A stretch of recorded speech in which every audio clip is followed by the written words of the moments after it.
Good evening, everybody. Driven AF Recovery. It is Friday night, and we're here, Santino and Steven and Maddie. Tonight, we are going to talk about a word I just learned a year ago, equanimity.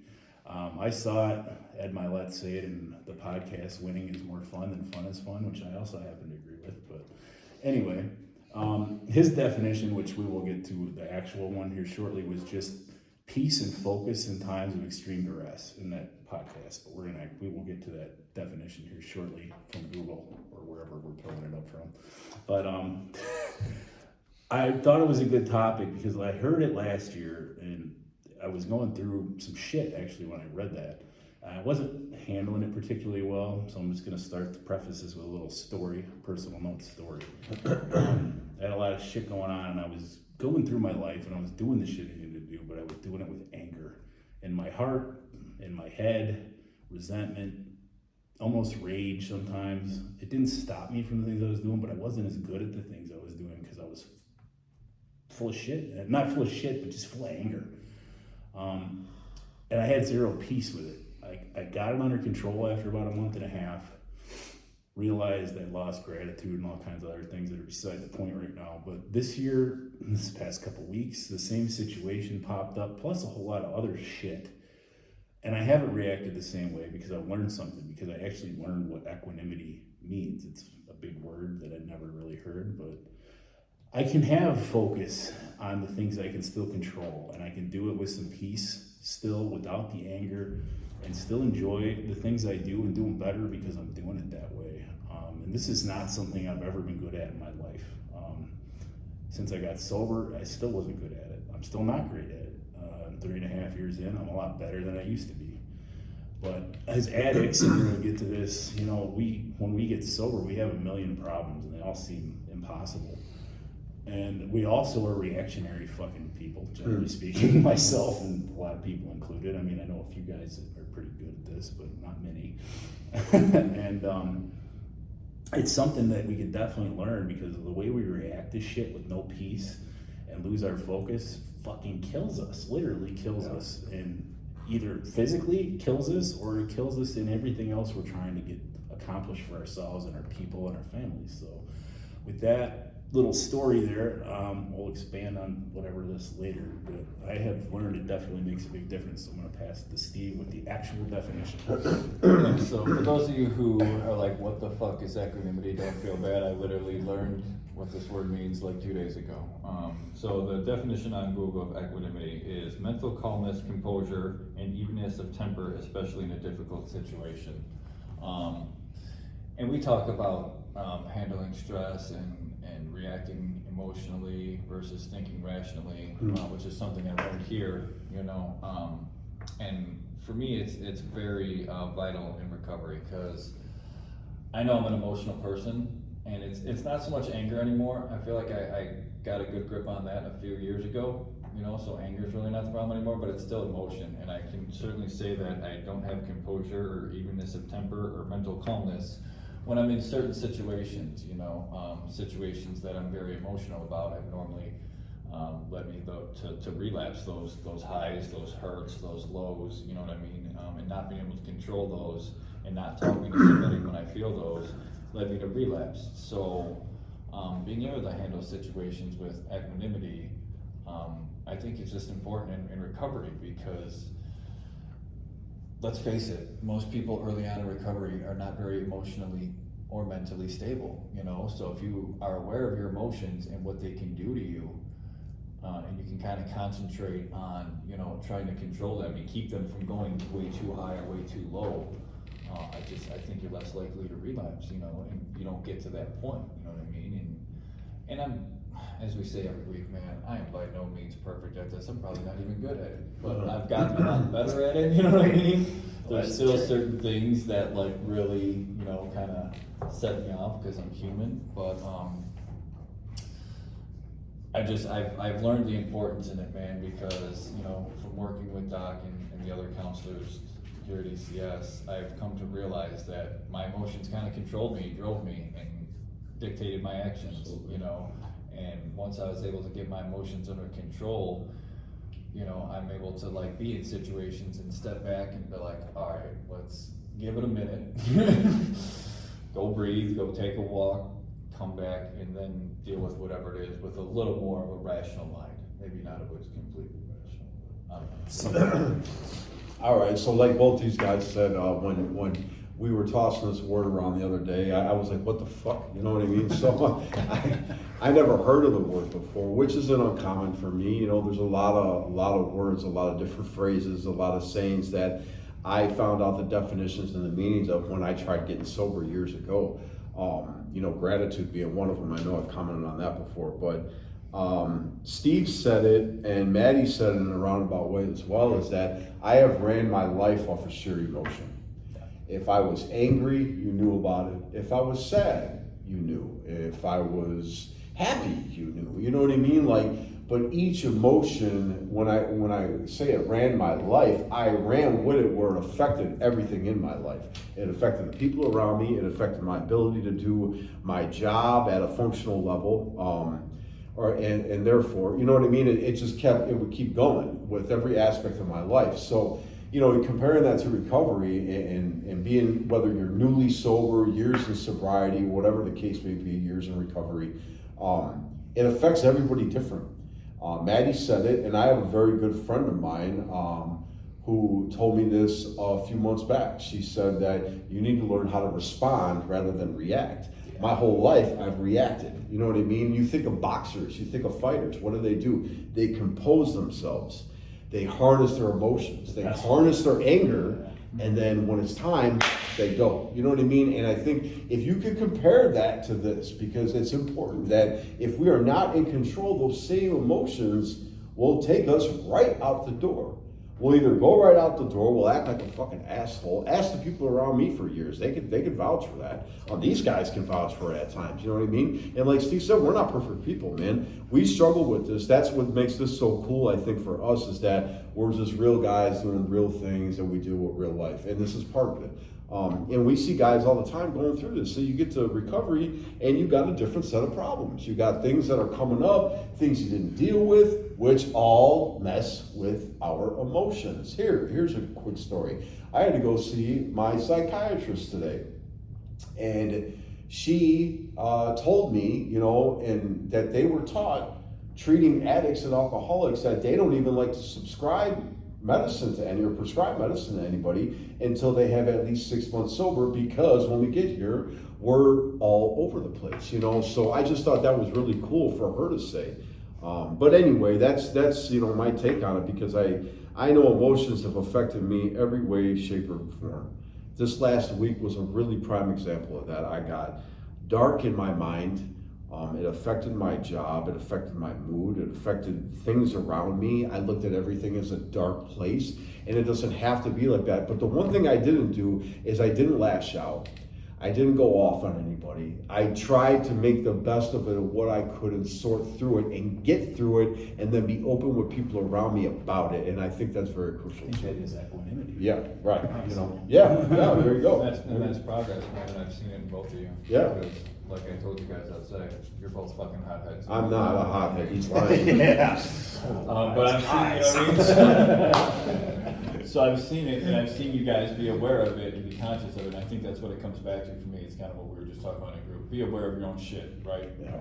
You know what I mean, if you are aware that your emotions have destroyed you, like you're just saying, have ran your life, they've destroyed parts of my life or good periods of my life. Same. They've made things difficult for you. If you're aware of that shit, that's how you can hold yourself accountable. That's how you can fix it. You know what I mean? Because if you're not aware, you're not going to say, if you're going to deny that you're an angry person, you have a problem with anger, or that emotions have been a problem for you, you're not going to address it. You Right. know what I mean? So self-awareness, you're aware of your shit, you're aware of the things you need to work on, and both of you are, and I credit both of you for working on it. And that's something I still work on and struggle with. Like I said, it's just in a completely different manner. You know what I mean? Like mine was always like the hurt and the pain, you know what I mean, from other people, and I could get like sad and then I'd go. And like even now, I've gotten better at that, you know. Yeah, for sure. I don't, you know what I mean? The situation, you know, that I really don't even want to get into, but it was a situation that probably would have set me off, because it was something that hurt to go through. But I know where that led, so I know how to deal with that because I know what that does to me. You know what I mean? And I just think like, and I feel like anybody early on in recovery, kind of like what you just said, just like I just said, it's true, man. Like that's Doc told it to me. Yeah, that's why we recommend continued care and like continued therapy sessions is because though after treatment we feel physically good, mentally, emotionally, it takes a lot longer.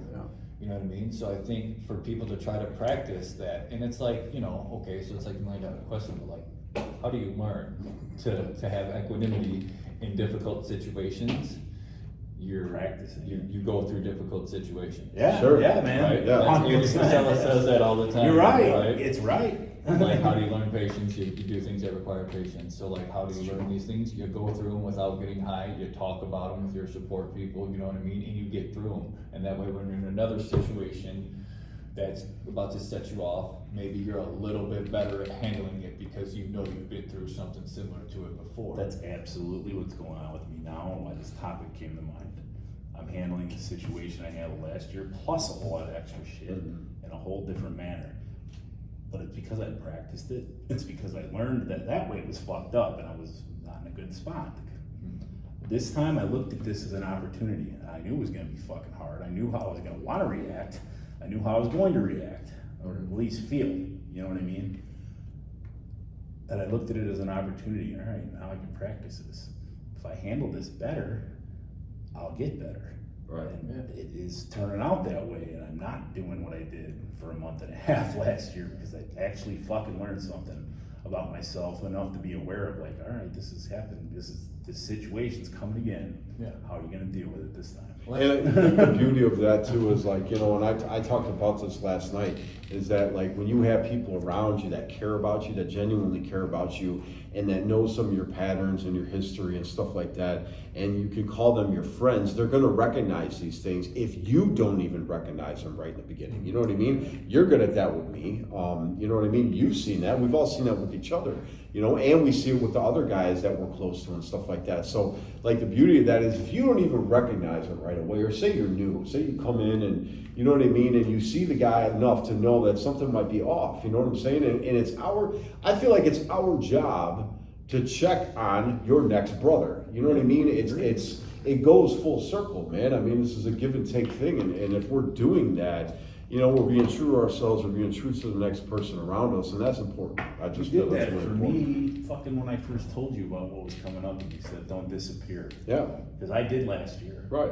No, I remember. I isolated, Yeah, I remember. It did not help me, man, Yeah. at all. I Yeah. fell into it, and I didn't talk to Well, what's Doc occasionally, and he'd tell me I was being Well, I think asshole.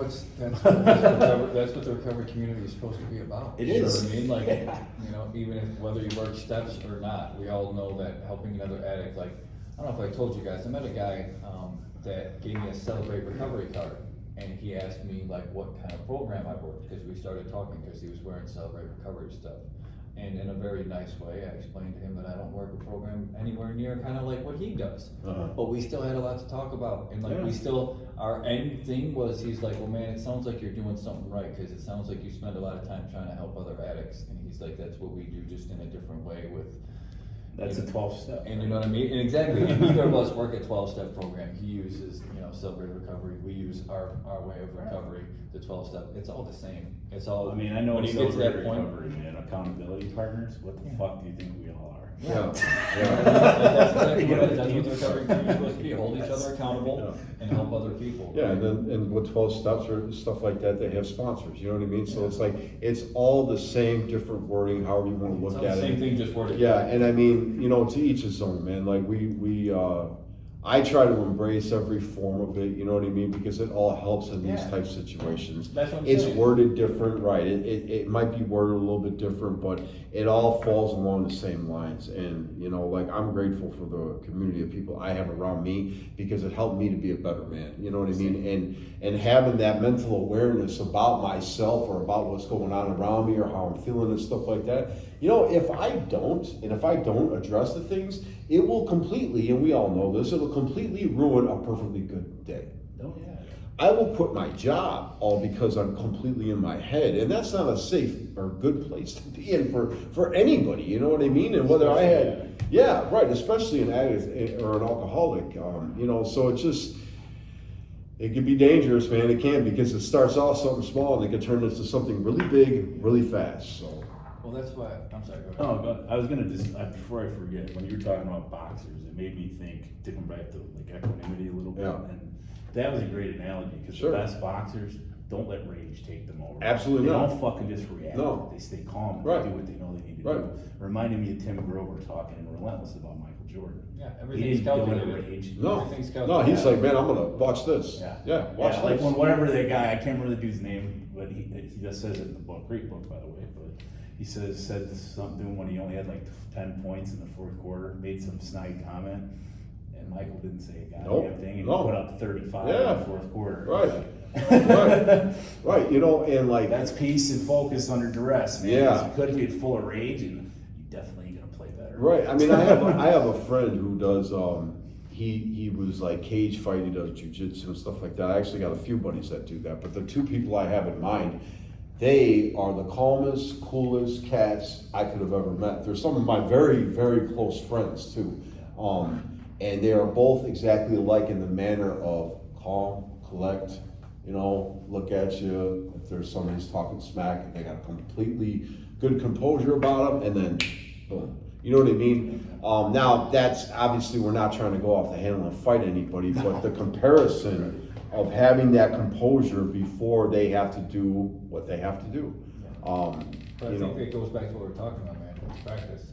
It takes practice. Sure. Those guys who are fighters, Sure. Jordan, they've been practicing that their whole life. So Well, I mean, yeah. early in recovery, I think if you're aware of this and you continue to try to practice it, you know what I mean? And it's something you're focused on, you're gonna get better at it. And years down the line, this shit's gonna get easier. yeah. Another Andy Purcell, when you suck at something, you ain't gonna get better at it by not doing it. No, I mean, like even you know that phrase all gets tossed around here. Fisher's good for that, you know. Like if we're feeling a certain way, what do they all tell us to do? Lean into it. Yeah. Lean into it. If we run from it, it's not going to get any better. Nothing's going to get accomplished. As a matter of fact, just like when you were drinking and drugging, you drink and drug, the problems are still there. In fact, they're magnified. Yeah. It's the same thing. It's the exact same thing. You're just not picking up and using it. You can't run away from it, because if you run away from it, once you come back, it's still there. Yeah. And depending on what it is, it might even be worse. Well, I So was once asked by an old manager at work. It was a nice compliment. He was like, "Man, you handle stress, like high pace and stressful situations very well." And he was like, "Where did that come from?" I was like, "Being in a lot of high stress, high pace." he was like, "Makes sense." Yeah, right. Hey, man. That's true. Sometimes it's by force, but Yeah, it still sometimes makes it's you by deal with force. shit. Yeah, learning to, because like you said in the beginning, man, like, especially in recovery, in life, you're gonna have obstacles, we're gonna have challenges, we're gonna have stressful and challenging situations all the time, but especially in recovery, there's gonna be a lot of hurdles, there's gonna be a lot of things that might trigger you emotionally, you know, being able to get a handle on those things and keep the calm and keep the peace is just gonna make your chances for success and whatever it is you're trying to do that much greater. And isn't that what we're trying to do, is give ourselves the best chance Yeah. possible, you know? So learning how to adapt and apply all this stuff in our life is only just gonna give you a better chance. Right. Yeah, absolutely. Well, we're gonna wrap it up there. Anybody got anything to add, or? So I can definitely give this some thought, like just what the word means, and like dealing with shit with. If you can do it with peace in your heart and mind, or at least to the best degree you can fucking do that, which, you know, like I said, I'm not great at it still, but if you can keep improving that, if you react better and in a focused way to shit, it generally comes out better. Even the things you can't actually do anything about at that given moment, there's about 100 other things you could do something about if you keep your peace. Right, and I think learning how to respond rather than react is important. I think that's perfect. Yeah, and I'm not saying that because I do it all the time. I'm saying that because I'm trying to evolve with it, just like these guys are. We're all works in progress, and I hope you guys are too. So Yeah, and just real quick, kind of to go off that, is like what I was thinking, damn. it happens. It happens. Drugs and alcohol. Close it up. It happens. Well, no, okay, I'm sorry, there, it came back. It's Like, good. Perfect. That's quicker. Full than- circle. Learning what this word meant for me, like, is like, now I'm more aware of it, you know what I mean? It's just like anything, like learning Yeah. something that's gonna be beneficial to me, now I'm more conscious of it. Now when I'm in those situations, I'm gonna be thinking like, calm Right. down, dude, equanimity. Yeah. I do, that's what I do, it happens to me. I'm gonna hate you guys next time I'm at work when I'm thinking about all this stuff.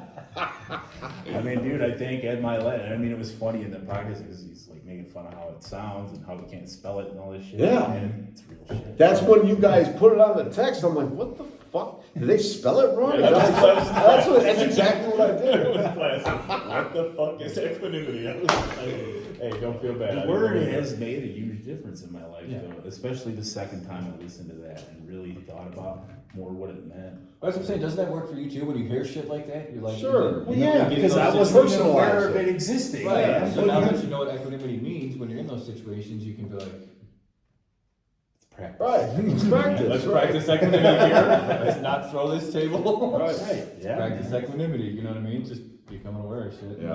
Learning new shit can help you evolve, kind of. Yeah, what I'm saying, you know? yeah. And sometimes we take turns having our brains shut off. Absolutely. Videos. Absolutely. Last week it was me. It's This week it coming was soon Steve. for me. Yeah, Maddie's is next. Probably already happened now, I just don't remember. You know, I'm getting old. Anyway, everybody, you know, as we end up, you know, if this can help somebody that you know, share it. You know, you subscribe to the page, check us out regularly. If you do, great. You know, let us know how we're doing. If we could do anything better, if there's anything topics, you know, that interest people out there, throw it on there. Definitely always looking for ideas. And we do, those comments, man, you guys have no idea, like, it means a lot to see comments and know that our people in recovery are, you know, these are helping videos, so feel free to comment, you know, and let us know what you think. Even if it's criticism, I definitely listen. I would, Yeah. you know. Yeah, we need to learn how to take constructive criticism anyhow, so you'd probably be doing us a favor. I'm sure you would, actually. Really. We'll learn how to use equanimity in that situation. Right. Yeah, yeah. Practice, Yeah, man. right. Boom! Yeah. Killed it. You know, I would say, if anybody out there needs help or resources or just, you know, whatever, man, our contact information is on the channel under our contact information. That's right. So, you know, feel free to use it if you need it because, you know, whatever we Reach can out. do to direct you the right way, help you out, whatever, man. And Brothers in Arms Facebook page, we're all involved with. It's definitely a good place for men. I don't know, we're kicking around some women starting a sister page, so we will let you know on all that, but please feel free to check that out too. Everybody have a fucking phenomenal week, and we will see you again soon. Yep. Thank you. I don't know if this ain't gonna work.